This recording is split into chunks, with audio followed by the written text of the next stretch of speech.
Ils ne veulent pas que le public voit qu'est-ce qu'il se passe au Gaza. La première. Nous, par exemple, quand on a été arrêtés, on a été traités de terroristes. Même moi, en tant que journaliste. Les clés médias. Si ces scènes d'horreur sont connues du monde entier, c'est grâce à quelques journalistes palestiniens. Marie Van Kutsem. Bonjour et bienvenue dans les clés médias. Aujourd'hui, on se pose cette question. Qui sont les journalistes à Gaza ? Vous le savez, l'armée israélienne a imposé un blocus médiatique à la zone. Aucun journaliste étranger ne peut y entrer et relayer les événements. Pourtant, des informations filtrent, car il reste des journalistes sur place. Des journalistes gazaouis qui, comme le reste de la population, sont restés là. Leurs conditions de travail sont devenues très compliquées, entre déplacements forcés, coupures d'électricité, bombardements. RSF, Reporters sans frontières, dénonçait, il y a quelques jours, à la vitesse où l'armée israélienne tue les journalistes à Gaza, il n'y aura bientôt plus personne pour vous informer. L'ONG décompte 220 journalistes tués depuis la terrible attaque du 7 octobre 2023. Alors qui sont ces journalistes encore sur place? Sont-ils, comme certains l'affirment, des soutiens du Hamas? Comment travaillent-ils? On va en parler dans vos clés médias. La première. Les clés médias. Salut les amis, toujours vivants. Bon, comme vous voyez, là, les portes de l'enfer vont s'ouvrir.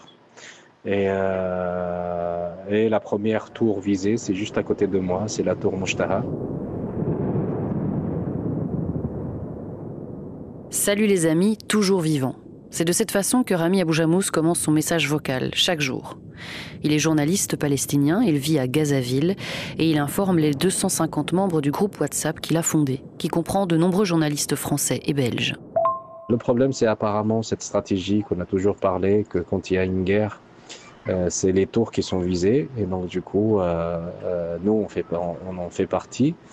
Donc, Sabah et moi, on a pris la décision de préparer les valises. On va descendre les valises, les mettre en bas de notre immeuble pour que si on va être averti, on sait très bien que ça va être la panique. Et donc, juste avoir le temps de prendre les enfants, de descendre. Donc, du coup, il y aura les valises en bas, donc on peut les prendre pour aller ailleurs. Rami Aboujamous envoie aussi des vidéos. Ici, on voit son fils entasser des vêtements dans la valise. Là, on voit des tours au loin s'effondrer après des attaques. Tout à coup, ces images, ces informations, sous forme d'un carnet de bord numérique, rendent le conflit très palpable et très proche.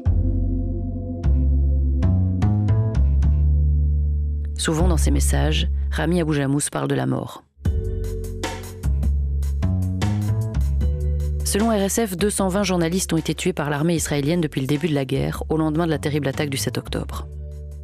L'agence France Presse a tiré la sonnette d'alarme au mois d'août. Depuis la naissance de l'AFP en 1994, il y a eu dans les rangs des journalistes tués, des blessés, des prisonniers, mais jamais on a eu des collègues menacés de mourir de faim. Certains n'arrivent plus à se nourrir. Emmanuel Duparc est le président de la Société des journalistes de l'AFP. Certains, faute d'eau potable, n'arrivent plus non plus ont des gros problèmes digestifs, on n'arrive plus à se lever. Donc voilà, ils sont comme certains le résument, entre la faim et la mort. Si nous, on n'est plus là, ce sera un trou noir de l'information et on ne saura pas ce qui se passe et on n'aura pas l'histoire et on n'aura pas fait notre travail, nous, en tant que journalistes. Lors d'une large mobilisation autour de Reporters sans frontières le 1er septembre dernier, de nombreux médias ont demandé la levée du blocus médiatique imposé par l'armée israélienne à Gaza. Et l'AFP a réitéré sa demande hier, laisser les journalistes étrangers entrer, laisser-les relayer les événements. En attendant, ce sont donc les journalistes palestiniens qui sont les seules sources d'information, ce qui éveille les soupçons de certains. Je dis qu'il n'y a pas, et à ma connaissance, et on ne m'a pas donné le moindre contre-exemple depuis qu'on m'a maudit pour avoir dit ça, je dis qu'il n'y a pas de journaliste à Gaza qui ne soit dans la main du Hamas. Raphaël Enthoven, que vous venez d'entendre, est depuis revenu sur ses propos. Je n'aurais jamais dû écrire la phrase « Il n'y a aucun journaliste à Gaza ». Même si des combattants du Hamas n'hésitent pas à porter des gilets presse, même si des dizaines de pseudo-journalistes sont en réalité là-bas des cadres de l'organisation terroriste, même si c'est difficile, impossible de travailler là-bas sans que le Hamas ne vous surveille, il y a sur place des gens qui tentent au péril de leur vie d'exercer leur métier dans l'indépendance et il faut leur rendre hommage. Mais cette affirmation selon laquelle les journalistes palestiniens sont vendus au Hamas circule toujours, questionnant au passage Phil Chetwynd, le directeur de l'information mondiale à l'AFP, qui explique: Nous travaillons avec des journalistes basés à Gaza depuis 20 ou 30 ans, selon l'éthique de l'AFP. Nous avons des journalistes partout.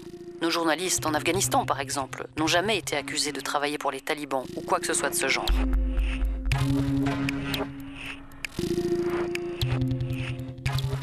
Les enjeux de la liberté d'information dans ce conflit, additionnés à l'omniprésence des réseaux sociaux, des fake news, des outils numériques, dépassent largement ce qu'on a pu connaître jusqu'ici.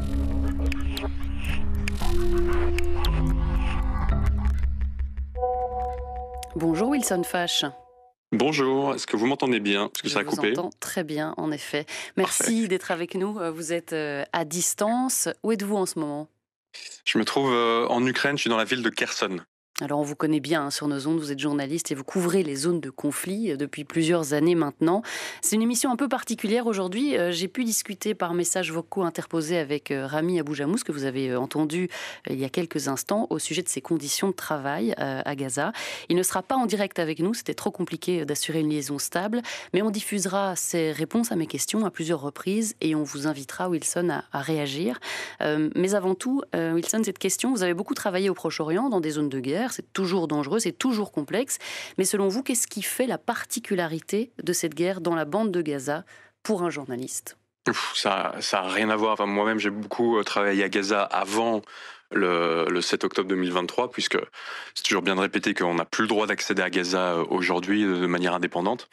J'ai fait pas mal de guerres, j'ai fait l'Irak, j'ai fait la Syrie, là je suis, comme je l'ai dit, en Ukraine. Mais ce qui se passe à Gaza, c'est sans commune mesure.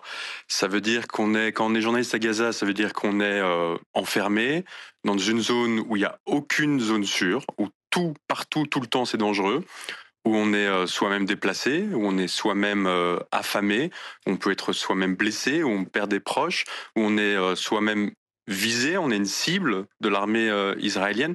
Je crois que dans l'histoire du journalisme, il y a pas d'autre point de comparaison en fait. Un conflit aussi dangereux où les journalistes sont des cibles, où eux-mêmes, normalement les journalistes sont parfois un peu à part. Voilà, moi je suis en Ukraine aujourd'hui, je vis pas comme un Ukrainien, je suis pas dans les mêmes conditions de vie. J'ai la chance de demain de pouvoir partir quand je veux. J'ai un gilet pare-balles, j'ai des rédactions qui me suivent, j'ai une assurance, etc. Là, à Gaza, on a des journalistes qui sont comme les autres civils, c'est-à-dire dans un danger de mort constant. Quand on parle de Gaza, les journalistes étrangers, on l'a dit, sont empêchés d'aller sur place. Est-ce que c'est déjà arrivé ailleurs, ça, un tel blocus de l'information? Est-ce que vous avez des souvenirs en tête de ce genre de mesures auxquelles vous avez dû faire face? Non, je crois pas. À ce point-là, je crois pas. Je sais qu'il y a eu, à un moment dans le conflit avec le Tigré, avec l'Éthiopie, une sorte aussi de média blackout, où les journalistes n'avaient pas accès, mais ça n'a pas duré aussi longtemps, et c'était pas un blocus médiatique aussi dur.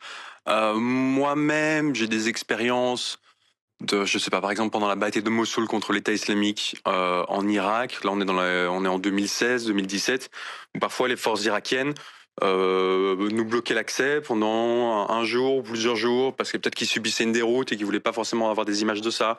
Parfois on arrivait quand même à se faufiler, parfois pas. Et si on n'arrivait pas à se faufiler, ça ne durait jamais que quelques jours. Donc là on est dans quelque chose de complètement différent. L'échelle est complètement différente. On a un territoire entier qui est inaccessible depuis bientôt 2 ans. Rami Abou-Jamous est un journaliste palestinien, je vous le disais. S'il parle aussi bien français, c'est parce qu'il a étudié en France pendant 2 ans avant d'enchaîner avec l'étude du français à l'université d'Al-Aqsa, à Gaza. Avant de devenir journaliste lui-même, il a longtemps travaillé comme fixeur pour les médias étrangers francophones. Wilson Fache, est-ce qu'on peut rappeler en quoi consiste ce travail essentiel, fixeur, dans la chaîne de production quand on fait du reportage à l'étranger?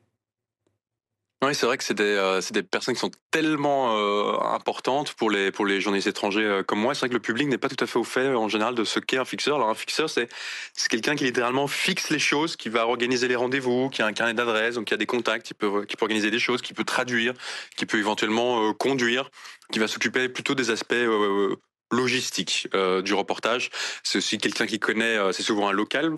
Et donc c'est quelqu'un qui connaît très bien la situation, qui peut la contextualiser pour nous si on connaît moins bien. Voilà, donc c'est vraiment le binôme du journaliste étranger. Là, je suis en Ukraine, là, mon fixeur est pas loin, il est en train de manger une soupe, il est juste à côté. C'est quelqu'un avec qui je travaille à chaque fois que je viens en Ukraine. Je travaille jamais seul, je suis toujours avec mon fixeur. Et comment vous choisissez les personnes avec qui vous travaillez quand vous débarquez dans un endroit que vous ne connaissez pas? Comment vous êtes sûr finalement que ces personnes sont fiables, vont vous amener au bon endroit, ne vont pas essayer de vous faire entrer dans une forme de propagande ou l'autre?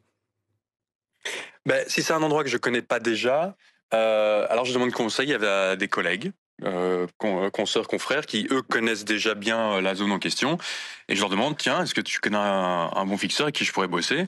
Et ça marche juste comme ça en fait. Donc on me recommande des fixeurs, moi je recommande des fixeurs à d'autres gens. Donc entre journalistes, entre envoyés spéciaux, correspondants sur des terrains comme ça, que ce soit des terrains de guerre ou pas d'ailleurs, on se recommande des fixeurs.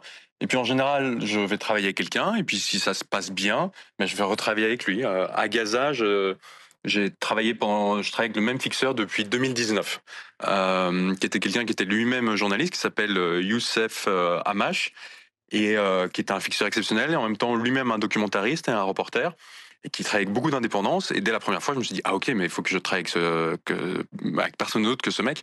Et donc de 2019 jusqu'à quelques mois avant le 7 octobre, je n'ai fait que bosser avec lui à chaque fois que j'allais à Gaza. Je vous propose d'écouter à présent Rami Abou-Jamous nous parler de la façon dont son travail a changé précisément depuis le début de la guerre. Les premiers jours de la guerre, ou bien au début de la guerre, je faisais beaucoup de terrain, je me déplaçais beaucoup parce qu'à l'époque on avait les moyens, de transport, il y avait des voitures, j'avais mon caméraman avec moi. Petit à petit, malheureusement, cette option-là commence à disparaître, il n'y a plus de fuel, il n'y a plus de voitures. Et puis, il fallait partir au sud. On était encerclés avant de partir au sud. Et c'est pour ça, à l'époque, j'ai pris la décision de parler de moi-même, de ma famille.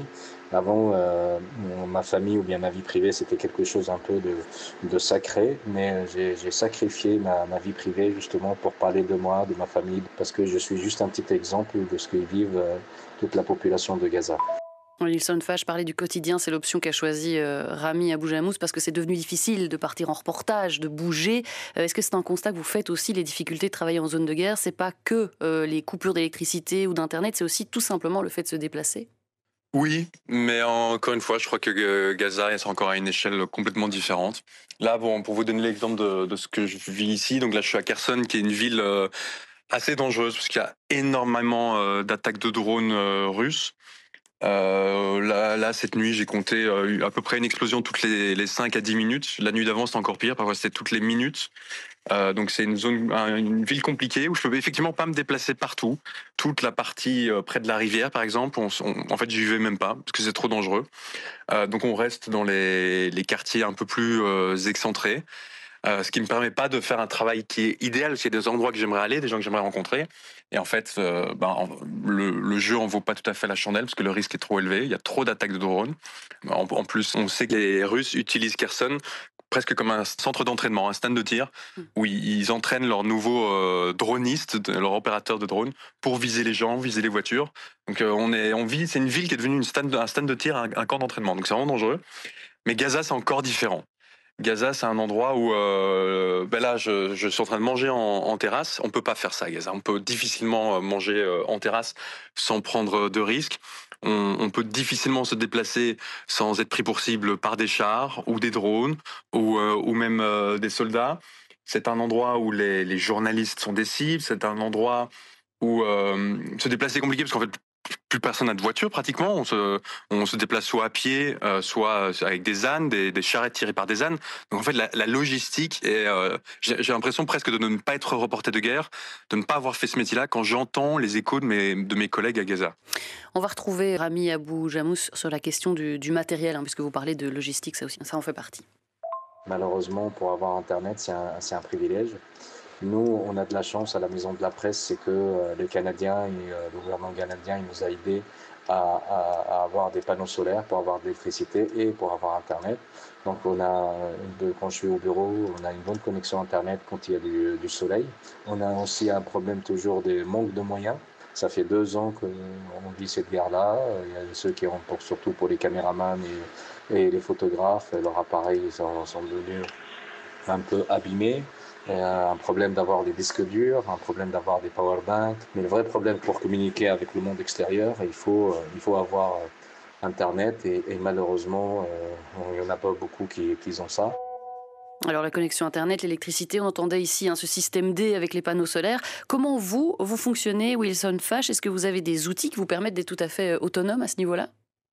Mais par exemple, quand j'avais encore la possibilité d'aller à Gaza, finalement, il n'y avait pas trop de problèmes de logistique. La dernière fois que j'y étais, c'était, que je dise pas de bêtises, entre mai et juin 2023. Donc on est juste 3 mois avant le 7 octobre. J'avais trouvé un appartement sur Airbnb qui avait Internet.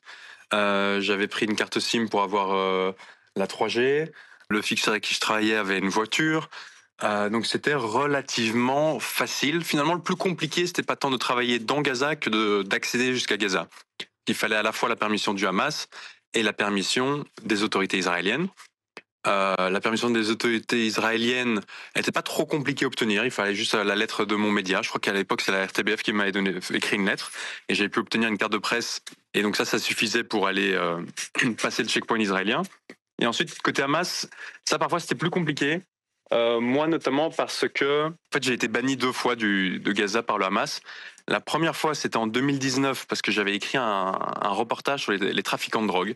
Et ça, c'est un reportage qui n'est pas plu au Hamas, qui du coup m'avait banni pendant 6 mois. Et la deuxième fois que j'ai été banni, c'est parce que je travaillais pour un média israélien, le média israélien de gauche Haaretz, qui est assez connu. Et ça, il l'avait vu. Et or, ils ne permettent pas à des journalistes qui viennent dans Gaza de travailler pour des médias israéliens. Et c'est justement grâce à mon fixeur que c'est lui qui avait pu arranger ça, de faire en sorte que je puisse quand même accéder à Gaza. Et on avait menti, on avait dit que j'avais écrit un article pour l'Echo et que l'Echo avait un partenariat avec Haaretz et qu'ils s'étaient échangés et traduits mes articles et qu'en fait j'avais rien à voir avec ça. Et ça avait fonctionné. Donc finalement, au niveau logistique, c'était plutôt le fait de réussir à arriver jusque Gaza. Et puis une fois dans Gaza, c'était assez facile, ce qui est évidemment plus du tout le cas aujourd'hui. Oui, c'est ça, les conditions ont évidemment très fort changé. Et il y a aussi là-dedans les questions de sécurité. Sarah Pousset a fait le point sur les règles en vigueur dans les terrains de conflit. On l'écoute. Que ce soit à Gaza, Kherson ou Goma, les journalistes présents sur un terrain de guerre ou de conflit ne bénéficient pas vraiment d'une protection particulière.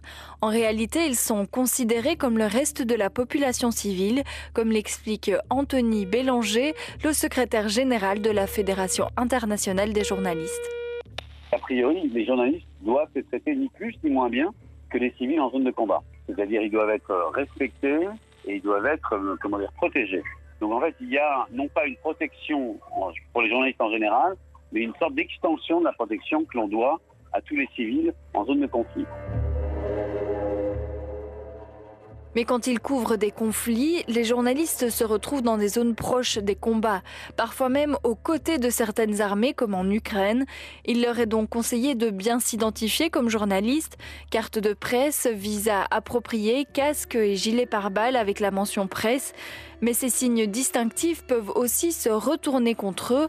Prise d'otages, détention ou assassinat, les journalistes constituent des cibles de choix. La moitié des journalistes qui ont été assassinés l'année dernière l'ont été en zone de conflit. Ce sont des cibles. Le journaliste reste quand même un témoin gênant. Et en plus, il a les techniques, il a le moyen de démultiplier sa voix, c'est-à-dire en passant par les médias, de la faire connaître au monde entier. Donc il est clairement un obstacle.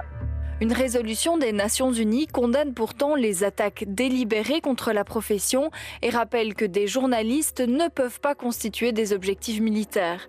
Une jurisprudence loin d'être respectée à Gaza où les journalistes meurent depuis l'attaque du 7 octobre 2023. Vous avez effectivement des opérations de ciblage de l'armée israélienne vis-à-vis de journalistes pour que l'information ne passe pas ou que l'information soit contrôlée. Mais il y a aussi le fait que les journalistes prennent des risques inconsidérés pour faire de l'information. Un missile tombe sur un immeuble, vous êtes journaliste, vous vous précipitez vers l'immeuble en question pour informer, et puis vous avez ce qu'on appelle une frappe de réplique, c'est-à-dire que vous avez un deuxième missile qui tombe au même endroit, et vous y passez. Donc il y a effectivement, du fait même du métier de journaliste, un danger inconsidéré ou considérable pris par les journalistes sur place pour tenter d'informer. Ces journalistes qui prennent des risques et meurent sont presque uniquement palestiniens. Depuis le début du conflit, Israël a en effet interdit l'accès au territoire à tout correspondant étranger. Une interdiction assez courante en temps de guerre, la Russie fait de même par exemple, mais la situation enclavée de Gaza la rend presque impossible à contourner. Ce sont donc des journalistes locaux que viennent les informations et ils sont nombreux sur place, comme le rappelle Anthony Bélanger de la Fédération internationale des journalistes. À Gaza, ce sont vraiment des journalistes. C'est-à-dire qu'à Gaza, qui était une des zones de conflit les plus couvertes de la planète. Il était présent avant le 2023 des dizaines de médias qui avaient des correspondants permanents ou des fixeurs ou des journalistes, et c'était un des moyens de vivre d'une grande partie de la population. Beaucoup de ceux qui sont à Gaza sont des journalistes d'origine palestinienne ou palestinienne. Pour ne pas être soupçonnés d'être partis à ce qui se passait, eh bien, ils se sont surprofessionnalisés à Gaza. C'est-à-dire que c'est incroyable la qualité de nos confrères et consoeurs journalistes à Gaza. Ils sont particulièrement brillants, particulièrement bien éduqués, particulièrement au courant, et ils sont particulièrement raides sur les règles de déontologie. Justement parce qu'ils ne veulent pas prêter le flanc à des critiques. Depuis le 7 octobre 2023, on décompte environ 220 journalistes décédés dans la bande de Gaza. Wilson Fache, on a parlé ici de la sécurité des journalistes. Vous avez suivi des formations spécifiques pour votre sécurité en terrain de conflit ? Oui, bien sûr. J'en ai même suivi 3. J'en avais suivi une à New York, aux États-Unis, avec l'Université de Columbia, qui m'avait été financée par une organisation de défense des journalistes. J'en avais fait une autre en Irak, qui était aussi gratuite, qui avait été organisée par, pareil, une organisation de défense des journalistes.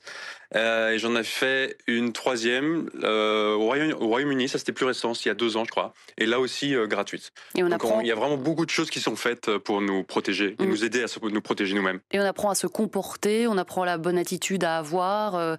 Qu'est-ce qu'on apprend concrètement ? Alors on apprend plein de choses, on apprend déjà les gestes de soins de premier secours. Donc on nous apprend à utiliser un tourniquet par exemple, qui permet de faire un garrot très rapidement pour un saignement artériel. On nous apprend à gérer le stress, on nous apprend à faire une évaluation des risques. Donc avant même d'aller sur le terrain, d'évaluer quels vont être les risques, c'est quoi les armes qui sont utilisées à telle zone, est-ce qu'il y a un risque de kidnapping ou pas, est-ce qu'il y a un risque de ci, de ça, et finalement on fait une évaluation compte tenu des risques, est-ce que ça vaut le coup d'y aller, est-ce qu'il y a moyen de le faire mais en prenant moins de risques, etc. Des formations auxquelles n'ont pas forcément accès les journalistes locaux, on l'imagine. Je voudrais vous emmener sur un autre terrain, Wilson. On a entendu Raphaël Enthoven au début de cette émission, et il n'est pas le seul d'ailleurs, dire que les journalistes palestiniens sont tous à la solde du Hamas. Certains affirment qu'ils sont en tout cas orientés, mais de manière générale, est-ce que c'est possible d'être tout à fait neutre et impartial dans des contextes comme ceux-là ?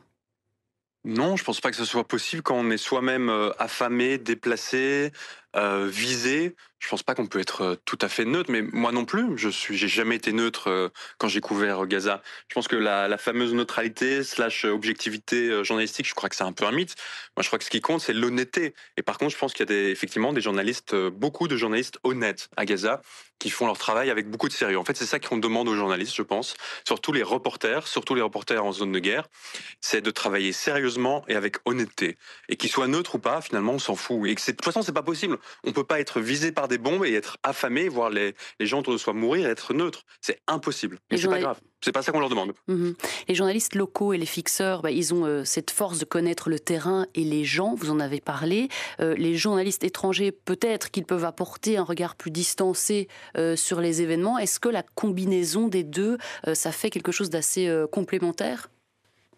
Oui, je pense que c'est exactement ça. Ça peut être à la fois cette combinaison dans le binôme fixeur. Donc si on prend le cas de Gaza, ce sera un fixeur local palestinien et un journaliste étranger. Là déjà, ça fait un binôme très puissant en fait, avec à la fois ce regard peut-être plus distancié effectivement, et en même temps le regard du journaliste palestinien qui est plus aguerri, qui connaît plus de choses, qui est plus au fait du terrain. Et puis aussi de chacun de son côté, quand on a des journalistes palestiniens comme aujourd'hui qui font ce travail-là. Et si en plus on pouvait aller sur place, là ça ferait une couverture vraiment complète. Parce que par exemple là les journalistes palestiniens, ils font déjà un travail insensé, où il y a tellement de choses qui se passent au jour le jour, de gens tués, de bombardements, etc. Donc ils sont très dans l'actu très chaude et n'ont pas forcément le temps pour l'enquête long format, qui prend du temps, qui prend des semaines et des mois, qui n'ont pas forcément le temps d'écrire de longs papiers de 5 pages, on fait le portrait de quelqu'un, on vient vraiment incarner les choses. Ils peuvent pas tout faire, ils sont peu nombreux, ils sont de moins en moins nombreux puisqu'ils sont tués et visés. Si on pouvait venir, nous, en plus, là, c'est vrai qu'on aurait une couverture sans doute un peu plus adéquate, un peu plus complète, parce que malheureusement, ils peuvent pas tout faire, c'est bien normal. J'ai posé cette question des accusations de proximité avec le Hamas à Rami Abou Jamous. Écoutez-le. Au début, ils ont dit qu'il n'y a pas de journalistes à Gaza. Après, ils ont dit qu'il y a des journalistes à Gaza, mais ils sont Hamas. Après, ils ont dit oui, il y a des journalistes à Gaza, mais ils sont intimidés par le Hamas. Et tout ça, c'est de la propagande israélienne parce que nous, malheureusement, ce qu'on est en train de vivre aujourd'hui, c'est une guerre médiatique de jamais vue, avec un arsenal médiatique de jamais vu, que ce soit en Israël ou surtout à l'étranger et surtout à l'Occident. Nous, c'est juste une petite voix qui sort de Gaza et malheureusement, tout ce qui sort de Gaza, il faut le vérifier et il faut mettre en doute. Wilson Fash, on sait à quel point cet enjeu de l'information il est crucial en zone de conflit. Est-ce que vous constatez que c'est encore accentué aujourd'hui, alors à Gaza, avec les conditions particulières, vous les avez expliquées, mais aussi avec l'omniprésence des outils numériques, des réseaux sociaux, de la désinformation qui peut circuler très très vite? Oui, le problème, c'est qu'une fausse nouvelle circule très vite et après, le correctif ou le fact-checking va circuler moins vite parce que déjà, il y a forcément un travail de vérification qui prend du temps. Et en plus, le fact-checking est une matière moins virale. Les gens, ça évoque moins d'émotions et donc les gens vont moins vite repartager. Et donc, pour une fausse info, le fact-checking de cette fausse info va être partagé 10 fois, moins 2 fois. Donc ça, évidemment, c'est problématique. Vous avez déjà été confronté à cela, vous, dans votre travail? Alors oui, forcément, mais comme je fais que du travail de terrain, je fais jamais du travail à distance. C'est vrai que j'y suis moins confronté dans ma pratique du métier. Finalement, je peux être confronté à des gens qui peut-être vont me dire des choses qui sont pas tout à fait vraies, qui vont me mentir. Mais là, j'ai un travail de vérification sur le terrain. Je vais vous donner un exemple concret. Là, j'ai rencontré hier un Ukrainien qui faisait partie de la résistance quand Kherson était occupé et qui me dit avoir tué un soldat russe un soir, qu'il l'a poignardé. Et ben, je vais aller me rendre sur l'endroit où il l'a tué. Je vais aller poser les questions aux voisins. Est-ce que vous avez vu ça? Je vais faire un travail de vérification sur le terrain. Donc finalement, les fake news en ligne, ça fait moins partie au jour le jour de ma pratique du métier. Je suis moins concerné par ça et heureusement, je suis un peu épargné.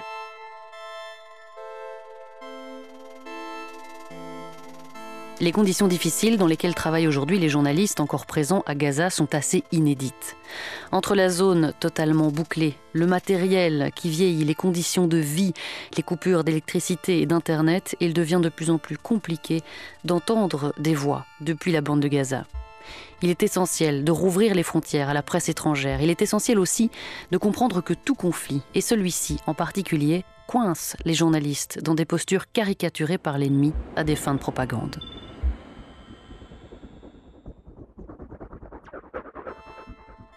Merci à Wilson Fash d'avoir partagé son expérience des terrains de guerre, à Rami Aboujamous, journaliste